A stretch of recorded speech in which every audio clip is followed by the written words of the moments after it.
ನಮಸ್ಕಾರ. ಈ ರಾಶಿ ನಕ್ಷತ್ರದವರು ಯಾರ ಹತ್ರನೂ ಕೈ ಚಾಚಲ್ಲ.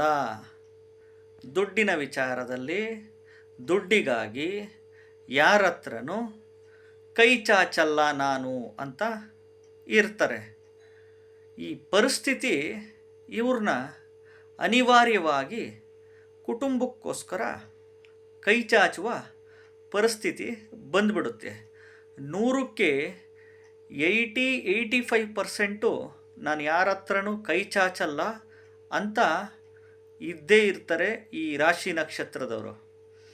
ಯಾರ್ಯಾರಪ್ಪ ಯಾವ್ಯಾವ ರಾಶಿ ನಕ್ಷತ್ರಗಳು ಅಂದರೆ, ಇಲ್ಲಿ ಮೇಷರಾಶಿ ಅಶ್ವಿನಿ ನಕ್ಷತ್ರ, ಸಿಂಹರಾಶಿ ಪುಬ್ಬ ನಕ್ಷತ್ರ, ಸಿಂಹರಾಶಿ ಪೂರ್ವ ಪಾಲ್ಗುಣಿ ನಕ್ಷತ್ರ ಅಂತೀವಿ. ಇನ್ನು ಧನುರ್ರಾಶಿ ಉತ್ತರಾಷಾಢ ನಕ್ಷತ್ರ.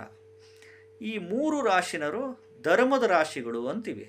ಹಂಗಾಗಿ ಎಸ್ಪೆಷಲಿ ಈ 3 ರಾಶಿ ನಕ್ಷತ್ರದವರು ಇನ್ನೊಬ್ಬರ ಹತ್ರ ಬೇರೆಯವ್ರ ಹತ್ರ ಎಂಥ ಸಂದರ್ಭದಲ್ಲೂ ನಾವು ಕೈ ಚಾಚಲ್ಲ ಅಂತಲೇ ಬದುಕ್ತಾರೆ. ಬಟ್ ಏನೋ ಅನಿವಾರ್ಯ ಪರಿಸ್ಥಿತಿ ಇವ್ರಿಗೆ ಕೈ ಚಾಚಂಗೆ ಮಾಡಿಸುತ್ತೆ. ಜೊತೆಗೆ ಈ ವೃಷಭ ರಾಶಿ ಕೃತಿಕಾ ನಕ್ಷತ್ರ, ತುಲಾ ರಾಶಿ ಸ್ವಾತಿ ನಕ್ಷತ್ರದವರು ಇವರು ಅಷ್ಟೇ. ಈ ರಾಶಿ ನಕ್ಷತ್ರದವರು ಬೇರೆಯವ್ರ ಹತ್ರ ನಾವು ಕೈ ಚಾಚಲ್ಲ ಅಂತಲೇ ಬದುಕ್ತಾ ಇರ್ತಾರೆ.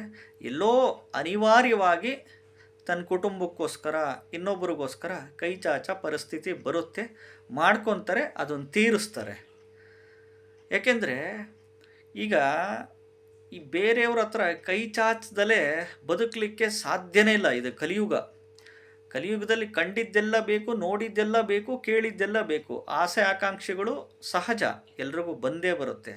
ಅದರಲ್ಲೂ ನಿಮ್ಮ ಒಂದು ಜಾತಕದಲ್ಲಿ ಯಾವುದೇ ಗ್ರಹದ ದಶಾಭುಕ್ತಿ ನಡೀಲಿ, ದಶಾಭುಕ್ತಿಗಳಲ್ಲಿ 2ನೇ ಮನೆ, 6ನೇ ಮನೆ, 7ನೇ ಮನೆ, 10ನೇ ಮನೆ, 11ನೇ ಮನೆ ಬಂದರೆ ಖಂಡಿತವಾಗ್ಲೂ ದುಡ್ಡಿನ ವಿಚಾರದಲ್ಲಿ ಸ್ಟೇಬಲ್ ಕಂಡೀಷನ್ ಆಗಿ ಇರ್ತೀರ.